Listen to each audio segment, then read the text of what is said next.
Being a part of this event is not mere an incident or a plan. It is a creative outcome of a beautiful thought which might have generated when I was sitting there as an audience, listening to the speakers speaking from the same platform, from the same stage. Yes, it is the power of a thought that leads to transformation, and that is why I am here. Now today, ladies and gentlemen, this is a beautiful theme, womanhood from emotion to transformation. Let us start with two questions here. First, which is the biggest gift of God to us, because of which our body is intact? You may have different answers, and all may be justified, but for me, the best and the most appropriate answer is that the biggest gift of God to us is the pain, isn't it? See, God has not given pain to our hair, so what do? We cut our hair in different ways in the name of fashion, in order to look good, in order to look beautiful, in order to look different, and sometimes in order to satisfy our ego. Now imagine, if God would not have given pain to our bodies, what would have happened? We would have been seeing different types of noses, different types of ears, different types of hands, legs, shoulders, and so on. Yes, we feel pain, and therefore, we try to protect and preserve our body. Now, if we move beyond our body, this God's gift takes the form of sensitivity, empathy, compassion, and capacity to feel the pain of others. Ladies and gentlemen, this sensitivity is inherent in every human being, but especially in women. And this is the reason we, the women, especially feel emotional transitions and transformations. Just for instance, you can see that women during pregnancy know that all their sense organs get transformed. There are changes in smell, taste, etc. Now let us come to the second question. Which is the biggest quality in life? Again, you may have different answers. Intelligence, wisdom, and so on. But if you think deep within, you will be able to find it out that the biggest quality in life is the balance, right? The balance between family and career, balance between or balance among dharma, arth, kam, and moksha, balance among bhakti yoga, jnana yoga, and karma yoga, balance between intelligence quotient and emotional quotient. While discussing these two important questions and answers with all of you here, I have been able to capture two important terms, pain and balance. So today, embracing the pain and maintaining the balance is all about being a woman. This is the topic of my presentation. Today, I will try to gather together all the elements in such a way that we present in a beautiful and in a positive form that is useful to all of you. Today, I will try to present my entire gamut of life experiences into 4 emotional transformational phases. Let us come to the first emotional phase of transformation. This is me and my childhood. Creative, talented. I was not only good at studies, but also good at dancing, painting, sketching, playing sitar. Like any other girl, I was full of dreams and desires. It was the first step towards my transformational journey when on 20th November 1993, I got married. And on the very next day of my marriage, I got to know that I had entered into a world of pain and pain. Now, the worst part in a girl's life is that at this stage, she's left with no option. She cannot go back. She has to accept it, and she has to show that she is happy. Friends, from here, I started to maintain a balance between the pain of missing the parents and my childhood and the smile that I had to carry over my face in order to show to my parents and in order to show to everyone in the society. From this stage, I started to switch myself from the childhood to the womanhood. Every now and then, a creativity, a talent, a brilliance, a beauty is eclipsed when womanhood is sacrificed for the womanhood itself. But trust me, always remember, a girl is power, a girl is Adi Shakti, a girl is Ambika. Always remember these two important lines. I always keep in mind these lines, which make me feel powerful. Balika aham balika. Balika aham balika. Navayuga janita aham balika. I am a girl of modern times. Naham bala durbala. I am not powerless or feeble. I am Adi Shakti, I am Ambika. Adi Shakti, aham Ambika. With this, I moved ahead and entered into the second phase of my emotional transformation. My experiential journey led me to develop an understanding that whatever happens in life is for goodness and is for righteousness. There is a hidden agenda behind every occurrence. In search of this hidden agenda, I moved ahead. I started to live in pain and balance. And this was the emotional journey that I had to travel. This was the beginning, but soon after that, when I was expecting my second baby, I got to know that my husband was in a debt of rupees 1 crore. It was a shock for me, but trust me, at that moment, during that period of pregnancy, I couldn't afford to carry it, to take it as a shock. I tried to acquire that much of inner patience within myself that could make me calm and composed during that turbulent phase of my life. And this is how I went ahead. Now, ladies and gentlemen, it was just a beginning. From then, since then, I can say, I started to face the miseries in life. I started to face the emotional, mental, physical, and financial crisis in life. And I started to move ahead. And this was the phase when I started to face different kinds of problems, emotional imbalances in life. But trust me, these problems were very small in comparison to 3 incidences in my life that make me tremble from within, from the deepest core of my individuality, that really made me feel ashamed of myself. And certainly, I would like to share these 3 incidences with all of you. First, it was the day when I was unable to collect even 20 rupees in order to arrange bread and milk for my 2 sons. It was the day when I felt ashamed of myself.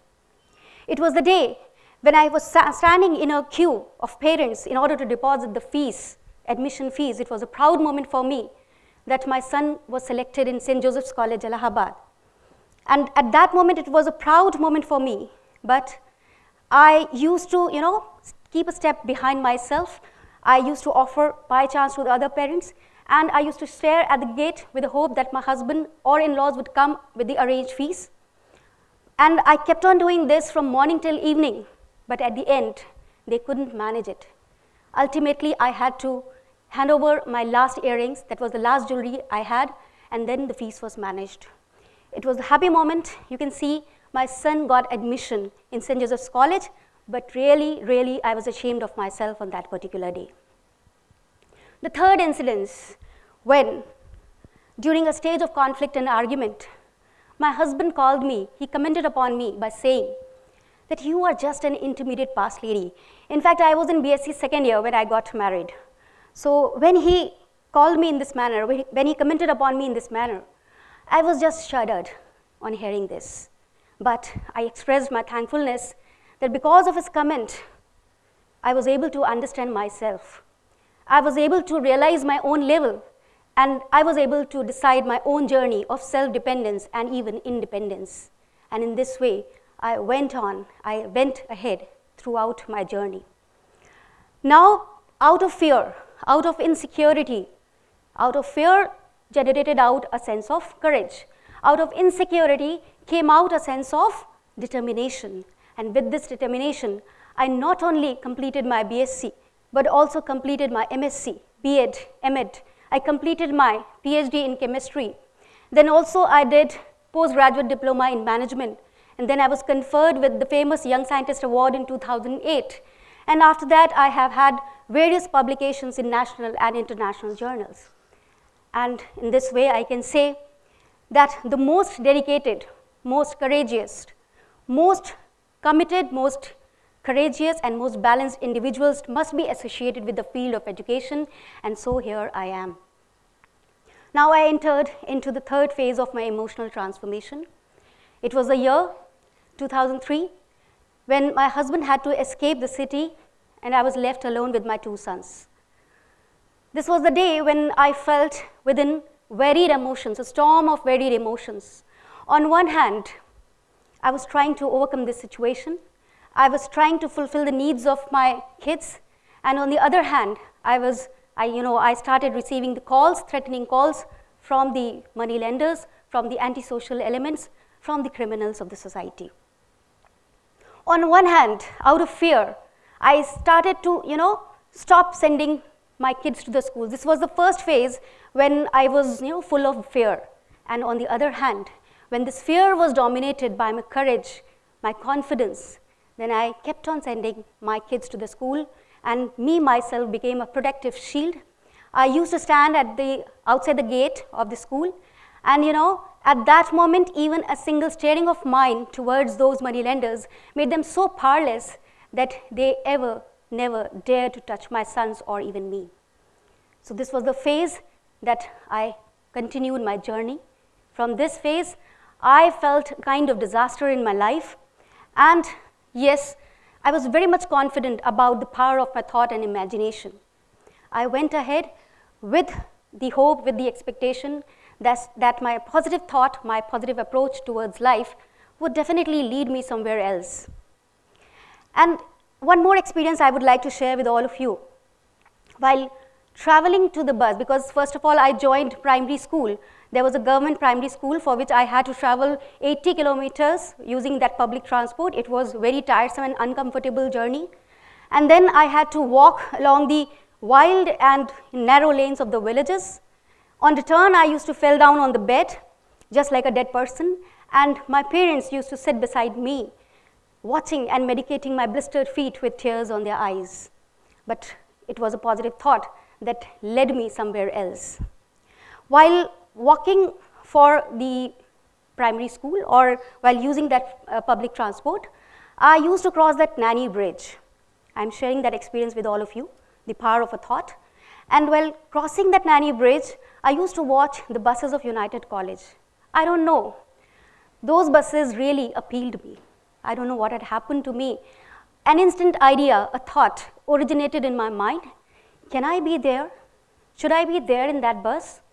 And imagine the power of that thought, that in 2006 I was interviewed and I preferred to join United College of Engineering and Research over so-called secured government primary school job. And from there, this is the picture wherein you can see I joined United College of Engineering and Research. And from here, I really started the process of self-exploration. I started to gain my self-confidence. I was able to gain experience. I got enormous opportunities to work upon myself, work upon the others, work upon the students, work at each and every level of the society. I extended my roles and responsibilities in different ways, as a mother, as a daughter, as a friend, as a sister, as me, as a visionary. And also I started to live at different dimensions, all the dimensions of life. I worked as a mentor, as a guide. I started working for the students, for the nature, for the society, for the community, for the women, and also for the entire universe.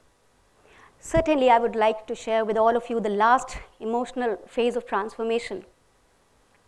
You may encounter some stage, some situation, wherein you are working very hard, you are at the peak of your success, you are doing very well, and you feel self-satisfied and self-gratified that you are able to contribute at each and every level of the society. But still, the persons very close to your heart start blaming you, start rejecting you, start dejecting you, start harassing you, start demoralizing you. But trust me, dear friends, as an experienced woman, I can affirm that if you remain firm, with pain and balance in your life, with patience and courage, with thankfulness and gratitude, then certainly no adversity, no diversity, no difficulty, or even no conspiracy will affect you. Even a single injustice done to you will become a gift of God. And with this approach and attitude, I went ahead. And certainly I am doing well in my professional life, but this must be remembered by each and every individual sitting over here, that we should work for the excellence and not for the competition. Because in competition, we try to suppress the other person. And for excellence, you try to help the other person. We should help the other person. This is the motto of our life. I don't know why do the people, try to disrespect the other person, try to condemn or, abandon the other person, disrespect, and then they try to harass the other people. I would like to share one thing, that there are 3 types of fear which is very much prevalent in the society. 1, fear of wild animals.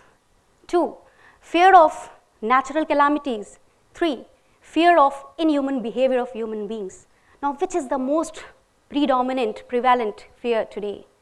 It is the fear of inhuman behavior of human beings. Trust me, this is not our original nature. This is not our true nature.